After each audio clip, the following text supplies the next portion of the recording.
Hi there, I'm Eric Wordweaver Sjerven, Gothi of the Ridgar folk here in East Texas, and I would like to welcome you to the Raven's Call. This is a show where I ramble on about different heathen-related subjects, just kind of whatever strikes my fancy, sets my mind on fire at the time.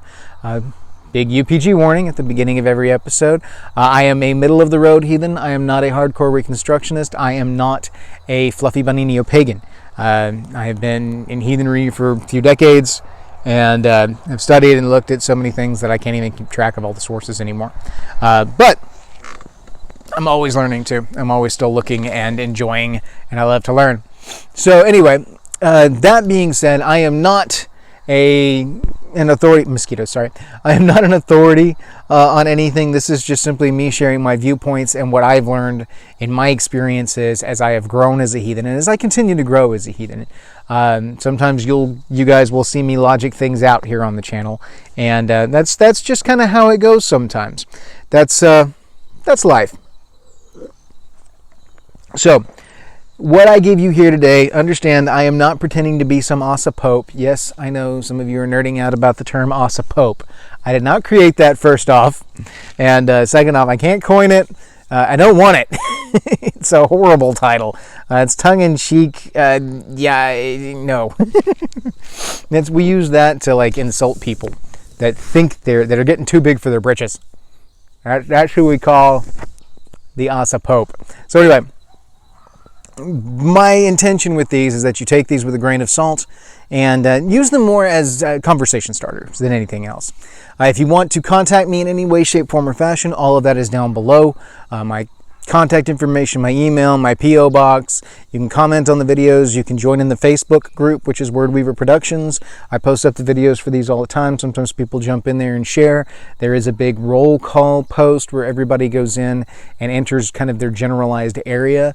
So jump in there and periodically go back and peruse that, okay? People are adding all of the time, but they don't always necessarily go back and check to see who's showing up in their region. So keep an eye on it, because somebody may pop up in your region and you not realize it. We've got 2,000 some odd subscribers on the channel. Many of those are on the Facebook group, and I'm adding people to it every day. So be my guest, jump on there, join in that conversation. Feel free to ask questions. Just jump into conversations with each other. There have been a couple of times I've jumped on and seen that a post was made that I couldn't get to, and then find that the community has jumped in and handled it. And so I'm like, okay, this is fine. I don't need to jump in on this. I'm just going to let it sit and be a community conversation because you got this. So, bully, I'm fine with that.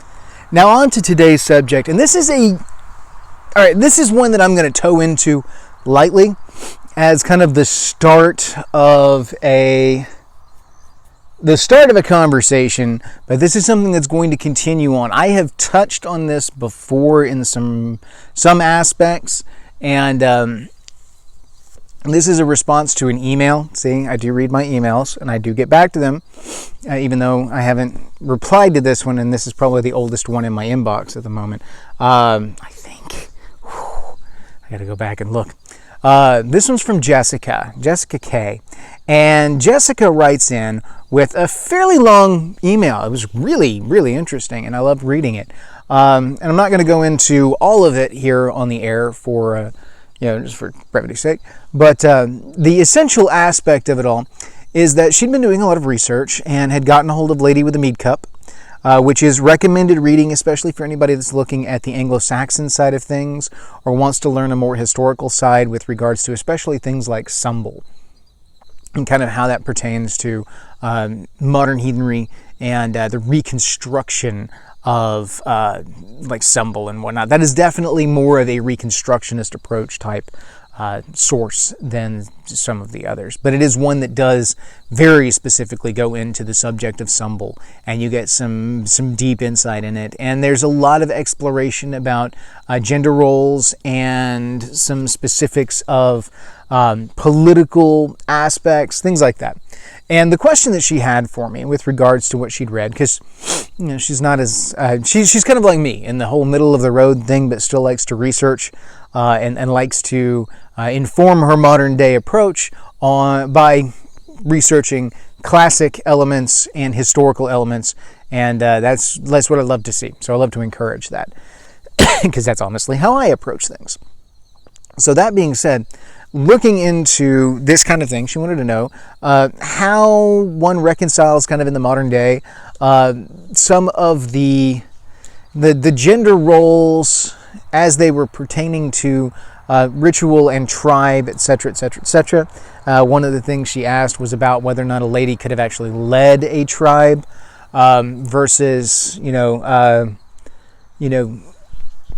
there's a lot of references to Goldar, Goldies, and to chieftains and things like that, kings, but not necessarily a whole lot with regards to Geithia. And then going on from there, exploring, kind of some of how we deal with gender-specific roles within ritual and tribal structure, etc., etc., etc. And this is something that, there's a lot of room to discuss because gender roles are a very touchy subject for a lot of people. And my overall... Sorry, this keeps creeping towards the microphone and I'm trying to keep an eye on it. My overall take on it is that gender roles vary from age to age, from culture to culture. And trying to, I'm going to give you some of the late video stuff early and to inform where we're going with this, and then we'll explore it. But a lot of my take on it is that gender roles grew up for a reason. They were a thing for a reason in their time frame and based on the specific culture. They are reflections of a culture at a time, and it is inappropriate to apply the heuristics, morals, and judgments of the modern day to a setting where that was not the culture. To try and apply 21st century morals to a 1st century or 10th century or whatever scenario is probably inappropriate in my approach. How things were 1,000 years ago in Iceland are not at all how they are necessarily in 2020 in the United States. Heck, how things are in the United States in 2020 is not how things are in Iceland in 2020. Cultural differences are wide and varied, and this is why I push this so hard when we're looking at like Reconstructionist elements and things like that. The push for this kind of globalized idea of heathenry, like there was one particular arch heathenry, that's bollocks. There was no arch heathenry template. There just wasn't. There was some tendencies that were somewhat globalized across regions from what we can tell, but they weren't necessarily. There wasn't one way to do heathenry, just like there's not one way to do heathenry now. There wasn't back then either. Tribal and regional variations were huge. Hearth cult was incredibly huge and informed the tribal cultures that grew up around them. Now, admittedly, a lot of tribal culture back in the day was very family-centric because there wasn't a division of faith like there is now. In the modern day, faith is divided by a household may have a heathen in it, they may have a neo-pagan, they may have a Buddhist, they may have a Christian, they may have any number of religions under the same roof, even within the same bloodline. And so not everyone necessarily ties to the same tribal structure. So we see a division of tribal structure that wasn't always there. Back in the day, everyone was of the same belief structure because that's just what there was in the region. There wasn't anything to compete with it. So you see a little bit of difference as far as the globalization within a tribe of hearth cult, because hearth culture was fairly solid across the tribe. There were some minor differences household to household, but in general, they did things the family way. And then there were a number of families that banded together. Then you had villages grow up out of this over time. Village structure is an outgrowth of tribal structure. It's a shift from nomadic to a more sedentary, stationary way of living. And that's why we will see the continuation of tribal structure even within a more stationary culture. So the gist of all of that being that if regional variations are huge now, they were probably huge back then too. Tribal differences were fairly significant. And so the roles that individuals played within a tribe were very specific to that tribe. A lot of it grew up out of necessity. Back in the day when you're talking about a hard lifestyle in a hard environment without the ability to simply order online or go to the supermarket, physicality played a huge role. There was a lot of risk-taking that needed to be done. There was a lot of hunting and farming. And at least within the Northern European element of things, there were some strong divisions of labor, but part of that was simply, one, tradition, just how things were done, but two, it was not necessarily a lording it over one another. The whole application of like the ideals of sexism and whatnot to it, they weren't even thinking about that in the day. They were simply trying to survive and get by. Mama was taking care of the babies and taking care of the household while dad was out working the fields or raiding in instances where that was. He may have been traveling for trade or any number of things, working a trade. And that was just simply kind of how things were at the time. But it wasn't universal, just like it's not universal now. One of the things that Jessica asked me in the email was about, whether or not women could be leaders of a tribe, because there's not a whole lot of mention of them. Well, no, because there's only like a mention of like 2% of, if even 2% of tribal leaders that even survive to this day. There were a number of tribal leaders out there that did not get written about because they weren't around people who wrote, or they weren't big enough on the scale of things to garner that kind of attention. But I will tell you, if you are interested in learning more about a prominent female leader who played a significant role in Northern European traditions in general and development of society on that level, look up the Deep-Minded, and I think you will be enlightened about some stuff. There are strong female leaders throughout the sagas and lore. You just simply have to know where to look for them. And so start with the Deep-Minded and then start digging, and you will find a rich culture of strong women making strong decisions for their families and taking care of those that matter the most to them and doing what they got to do to survive. You will find some strong women and some toxic women all throughout, just like you will find strong men and toxic men all throughout the sagas as well.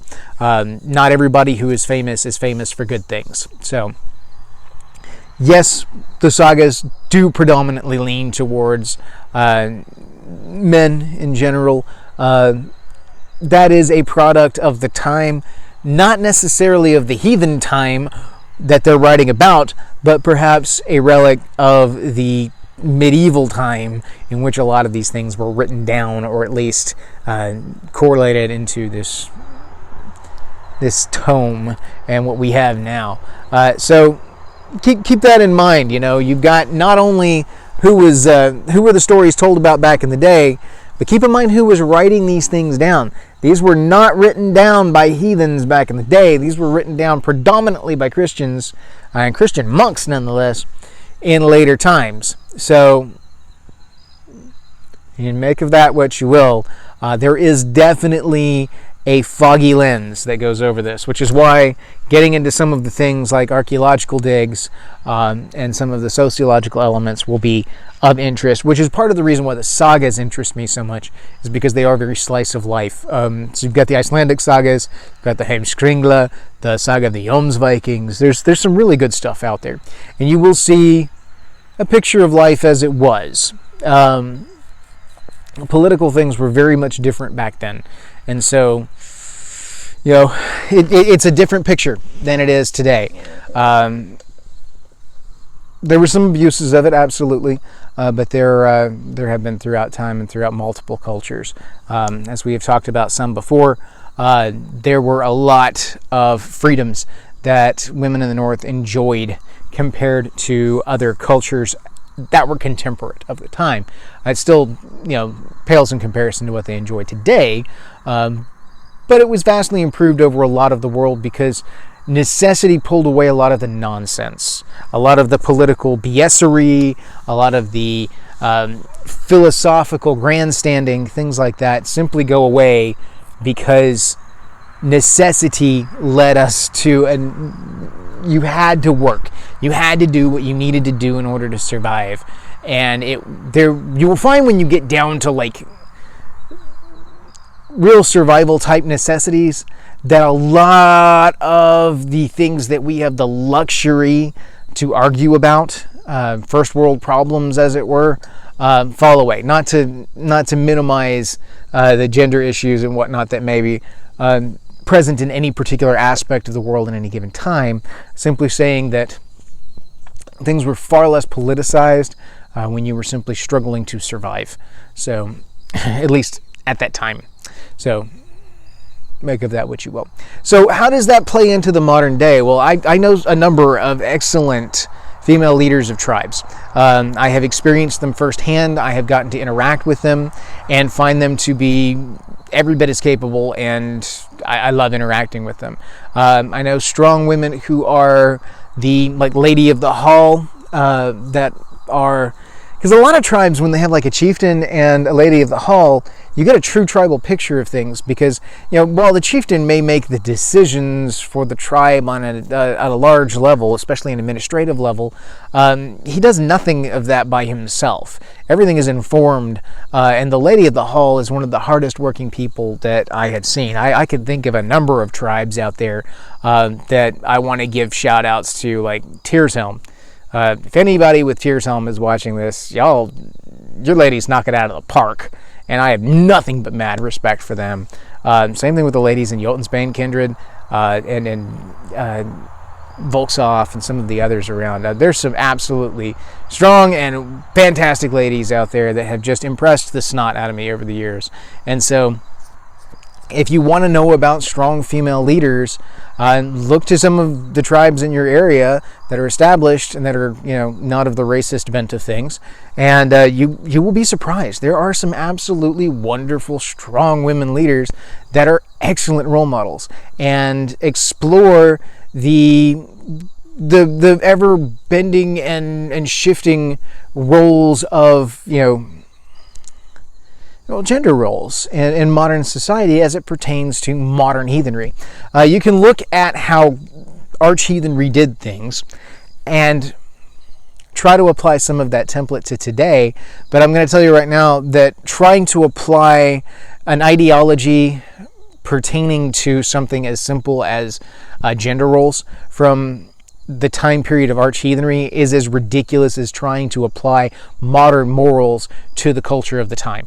We do not fully understand the culture of the time. We have what we have surviving through archaeology, through stories, etc., etc., etc., but we do not have the zeitgeist. We do not have the slice of life example of having been there and experienced it and seen it normalized. We can see it replicated, reenacted. We can see it on display, we can see records of it, we can see explanations of it all, but we don't see life in that moment. We don't get to experience the slice of life element of actively living that life day to day and having the culture be normalized to us. So it's impossible for us to truly understand, and is inappropriate for us to try and apply kind of a half-baked understanding of an ideology on modern day. So that being said, it's kind of a dig on those that feel like women need to be in their place because of a time period where that was very much a different thing for different reasons. And so, no, that's not... as far as Jessica's question pertaining to reconciling gender roles within ritual and everything, there are some specific elements of gender role within ritual that I do think are important. Especially in that, if you've watched my video on the whole ladies in ritual, as far as my diatribe on ladies as the prima permeable membrane, the act of bringing life into the material world, of making things real from an ethereal, the being the cauldron that gives birth to the child, the well wherein everything gathers and the child comes forth. If you want to look at the mixing of the Aesir blood and spittle for Kvasir. This is very similar. That's a birthing process that takes place in this bowl, the gestation period, and then of course this thing is born from it, becomes Kvasir, who later gives birth to the meat of poetry through his blood. So there's some very strong elements that I do feel women fit better because of their ties to the divine and the ways that they exist. They have a certain relationship with the boundary between things that makes them particularly powerful when dealing with the in-betweens. And so, shaking away the flies and the mosquitoes, sorry, they're everywhere. And that's very much a thing, the in-betweens. There's a reason why the horn bearer is typically female. Again, that's on a socio-political level. The lady of the hall is the prima hostess. This is her home, and by presenting the horn, she is the one that is doing the welcoming the guest, and she is giving you the drink. So there's a socio-political element of this social contract fulfillment, symbolic gesture being made. There's a lot going on there, but from a metaphysical level, there's also something about a lady bearing the horn being the well, and then of course the lady being the prima permeable membrane, the well of the human soul in gestation and birth, etc., etc., etc. I mean, it's an ongoing thing, and it's kind of a ramble because these are deep conversations. These are not conversations that I can slap together in a 30, 45-minute YouTube video and feel like I've covered everything, because one of the things, like I've brought up before, the concept of doing gender role videos with some of my tribe and my local folk community. And one of the ladies that's very near and dear to my tribe, I told her, somebody was asking at one point in time for me to do a video on the role of women in heathenry, and she looked at me and said, "Why?" Because to her viewpoint, they're so predominant and so strong within the culture. It's like, why do we need a video on that? It's like, that seems unnecessary. But as I interact with people online, I remember that not everybody gets to see that necessarily. A lot of people are exposed to either misogynistic or hypermasculine tribes that are built around ego as opposed to any kind of meaningful tribal structure. They are cult of personality that are centered around a singular individual who, in a narcissistic attempt to rise themselves to near deific levels, will marginalize opposite gender individuals and make themselves lauded to the point of godhood. And so I forget that people experience that. And they are real things. Like there's a major there are some major groups of which I am aware that fall into both of these categories amidst other categories, including closet racists that don't even realize that they're racist, that focus on the wrong things. Let me put it that way. I dodge that subject a lot. I don't typically delve into it. I have a couple of times. You guys know I take a very staunch anti-racist approach when it comes to heathenry. And I'm not out here to rile people up. I'm not out here to be a stirrer of the pot, as it were. But I have never dodged around the fact that I'm very anti-racist when it comes to things. I'm also very egalitarian when it comes to the role of gender. That is very much a tribal thing. That is something that grows up out of a specific tribal structure. And I am one of those that, with the whole hashtag happy, healthy, whole heathen, I believe strongly that a balance between the strengths of masculine and feminine are necessary within any kind of social structure, social construct, in order for it not only to be effective in the here and now, but for it to be long-lived enough to become truly tribal and multi-generational.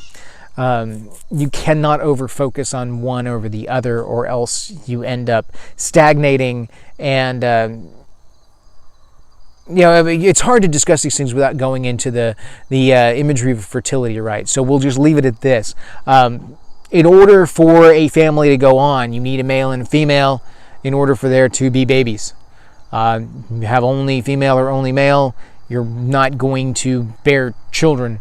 So we need elements of the masculine and feminine, not necessarily saying male and female, but masculine and feminine, which I think my audience is mature enough to be able to understand the difference between those as I say that, in order for things to be balanced and to be pervasive and to be ongoing. So otherwise you end up with something that's very short-lived and is not going to survive the test of time, let alone become multi-generational. So how does this pertain to women as it goes to ritual and social political structures? I don't know, depends on the specific tribe and how they approach things. I would say that every tribe is a little bit different in how they do things. I have seen wonderfully strong Githya that are remarkable at their trade and do very, very well. I have had the pleasure of watching Kari Torung work, who is a truly gifted vulva, and she's a staff bearer and does some absolutely beautiful divinatory work, trance work. She's truly a gem and a very strong woman who takes the initiative in teaching other strong women how to actualize their power and knowledge, as well as wielding the breadth of history to their advantage. So if you want to know some about historical women of strength and power, you might look up Kari Torung's work with the Volvastav work.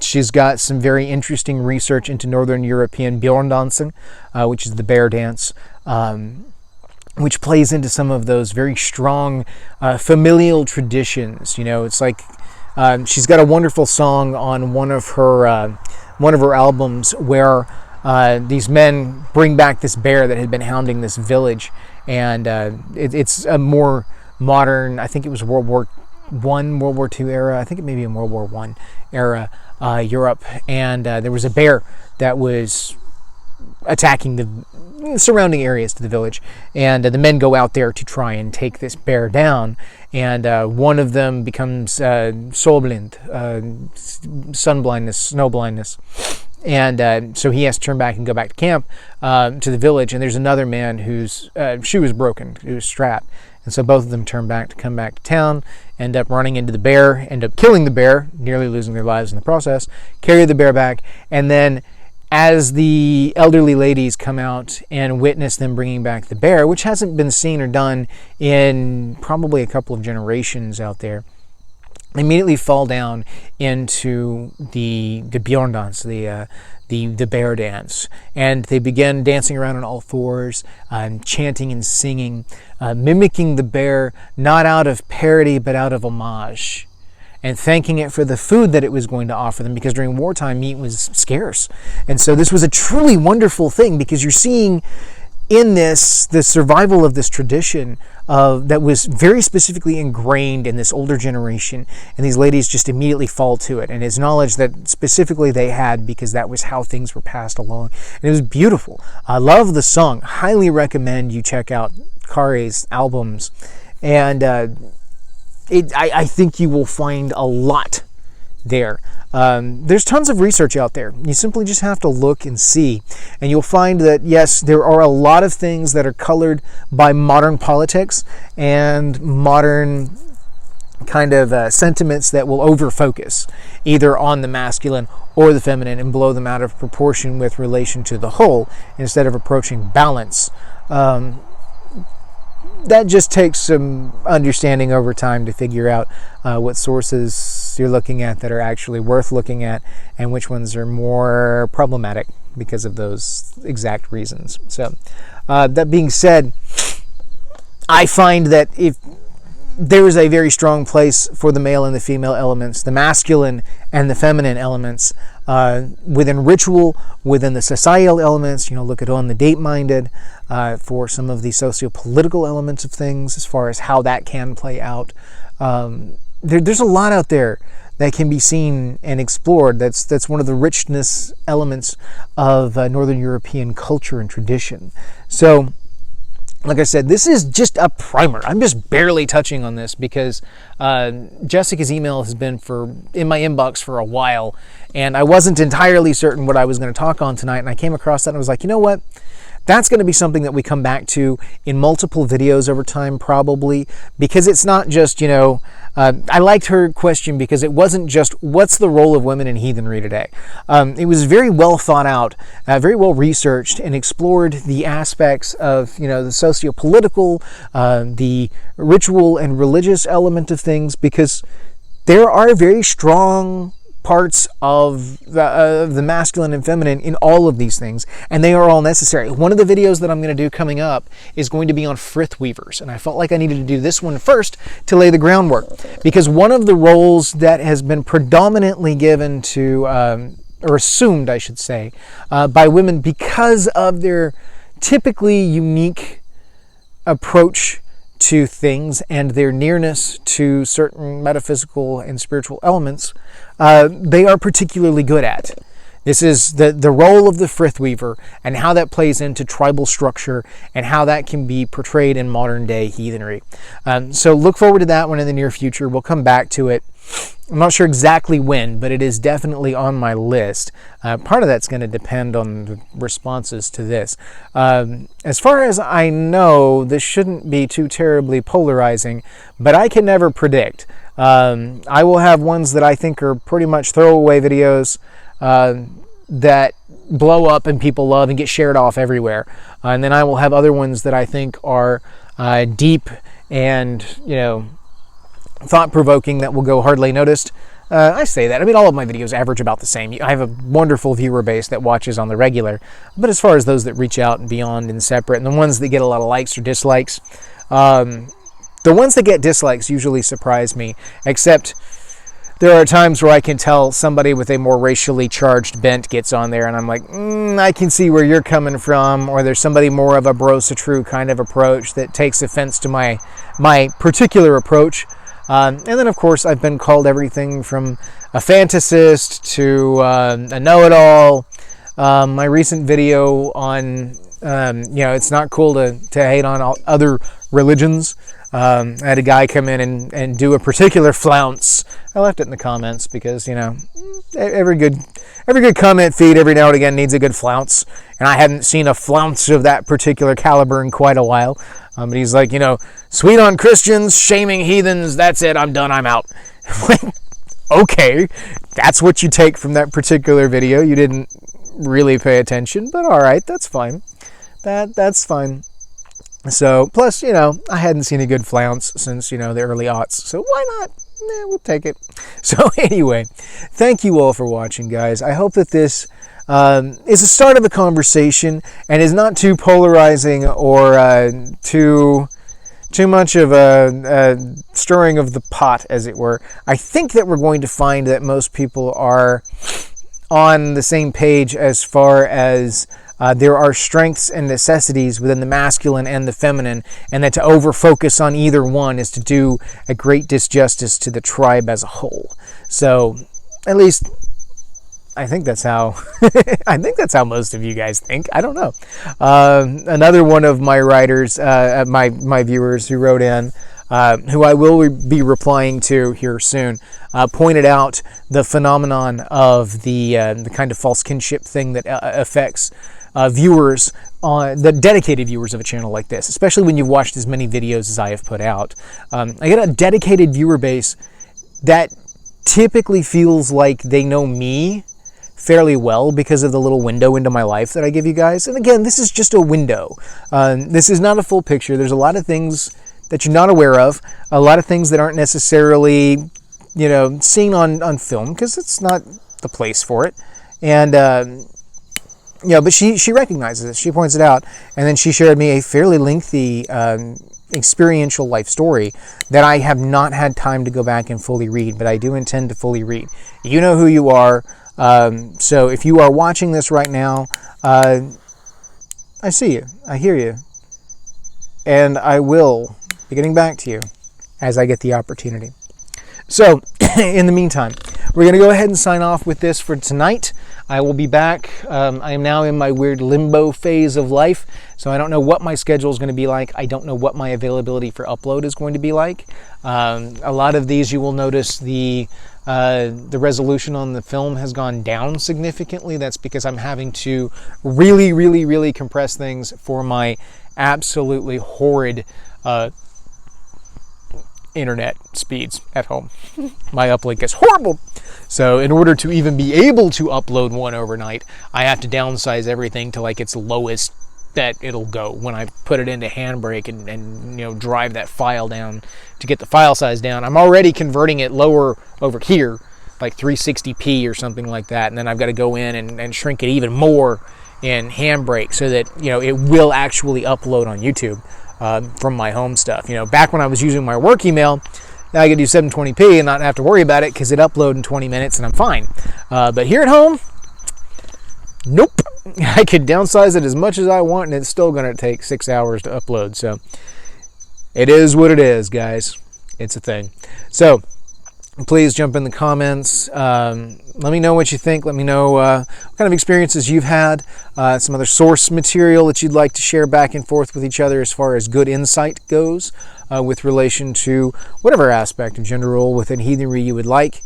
Stay tuned as we're going to come back to Frith Weavers. I don't know if that's going to be the next video or if it'll be one after that, but it'll be in the near future because that is an interesting subject and that builds off of the conversation that we're having here, specifically within some of the tribal elements, the specific elements. So we'll see where this goes.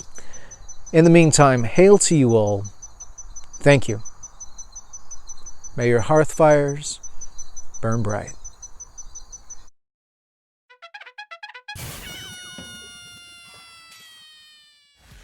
All right. I'm tired. I know I shouldn't be, but I am. It's okay. It's been a long day. Lots going on. Trying not to make too much noise. We have this thing around this season right now where the mosquitoes swarm horribly about sunset and about sunup. Rest of the day, not so much a problem. After the sun goes down, not a problem. Like right now, when I have an opportunity to film and still some light left, oh, skeeters. So much fun. So anyway, here you go. We're going to get started on the episode. I need to remember the name Jessica K for the shout out. So anyway, today's smoke, just a quickie little something while I'm filming, something light but still medium bodied, nice flavor. It's a little more to the full side of medium, but this is the AJ Fernandez New World. So it's about a box press Toro, essentially, size-wise. Again, similar palette to what I usually hit. Maybe not as strong as what I usually hit, simply because it's a little bit more of it's cheaper smoke by a couple of bucks, but still a nice one for the price. I think this one's somewhere around $6-7. I think it's like $6.80 or something for this particular stick, maybe less. But yeah, it's genuinely nice for the price, which is unusual. Usually, once you get down into those lower price ranges, it gets real dodgy. So I'm super picky and on a budget. So, and it's very nice. I like these. I mean, don't get me wrong. Even for just like a daily smoke, I love these. And if you can find them online for cheaper, you can't go wrong with them. I mean, I would buy a box of these to fill my humidor with. I quite like them. They're quite nice. My little Zycar cutter here. So, for those of you playing the home game, the shutdown is complete. My previous company is no more. I mean, to this point, it's not even sorry, normally I'm slicker at that, but there's skeeters bouncing me at the exact same time because they suck. So, yes, the company is now completely shut down. It's no longer even a thing. So, I am without job at the moment. I have an interview again with the wibbly wobbly timey-wimey stuff. By the time you see this, the interview will have been yesterday. By the time I am filming this, because, schedule's weird, it's tomorrow. So, yes.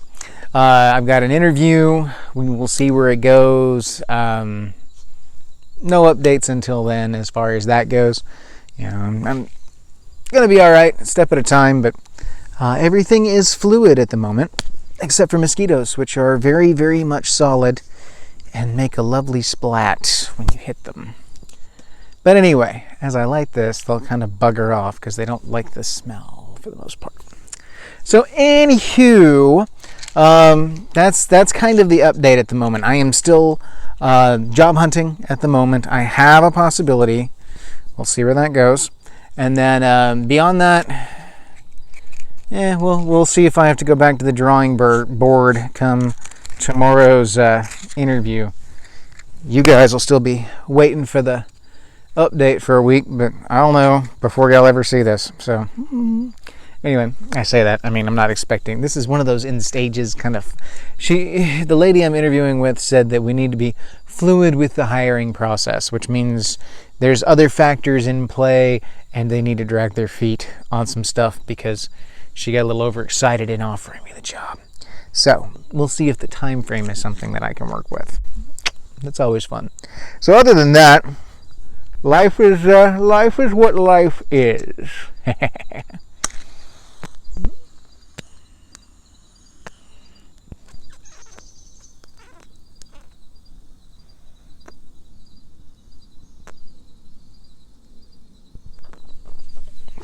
Go away, mosquito.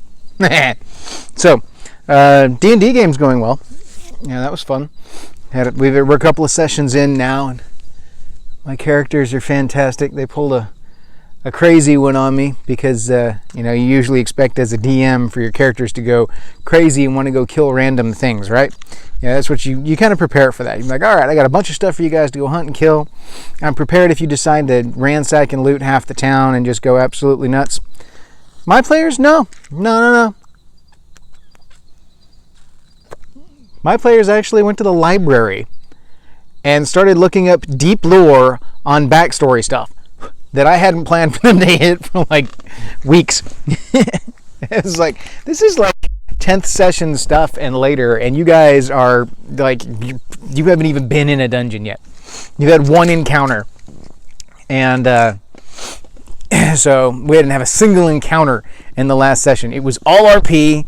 They went to the library. They did bookwormy stuff, and they really taxed me on my lore that I built, which is really cool. I mean, I built this whole entire world for it and everything. I know I'm a complete nerd, but deal with me. This is how I cope. And so yeah, they taxed my brain on my deep lore, and that was fun. I got to create some pretty whimsical characters on the fly, so it was entertaining. Kind of crazy stuff, but. They enjoyed it, and I had a blast, and it definitely put me through my strides. It has been way too long since I've been behind the screen, so I was excited about it. Got to use several of my accents and a couple of crazy voices that I've created for characters, and one that I made up completely on the fly that really seemed to work. So I was like, okay, here we go. So anyway, other than that, things are, ridiculous. And so, the post-Rona world is crazy. We still haven't figured out. Like, I'm not having meetups with ETH just yet because, let's face it, we're still, with everything else that I've got going on and the post-Rona world, it's difficult to get those kind of things set up. So, other than that, everything's running along fine. So. That is my monologue and my random BS-ery. I know you guys kind of like this, so I don't know. I feel like it's kind of a video diary kind of thing, but whatever. As long as you enjoy it, I'll keep throwing them in there. It's kind of nerdy stuff. Let me know in the comments whether you care about the D&D stuff or if I should leave it off. We're going to go like a month between sessions just because adulting. Adult D&D is very different. It's not like the days where I could play every Friday and Saturday night consecutively and stay up till 4 o'clock in the morning. I have obligations, and so do all my people. And heck, half my party has to travel from like 2.5 hours away. So it's a thing. No, it's we do not live in our college age world anymore. So it is what it is. Now, I guess with that, we'll get on to today's subject. Yes, okay. I had to wrap my head around what it was again. This one's a doozy, so we're gonna toe in and see what I can do with it. So let's give this a shot, shall we? We're live in 3, 2, 1. Let's jam. So,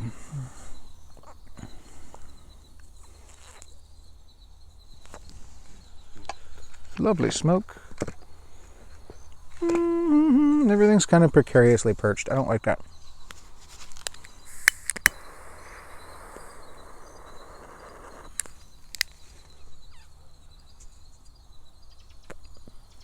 Yes, I really just took a break to smoke the stick because it's quite nice.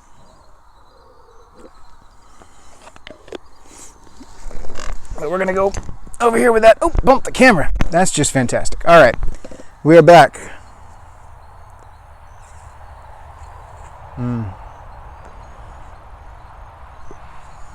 Feels like I may have a draw issue. We're back in 3, 2, 1. Let's jam.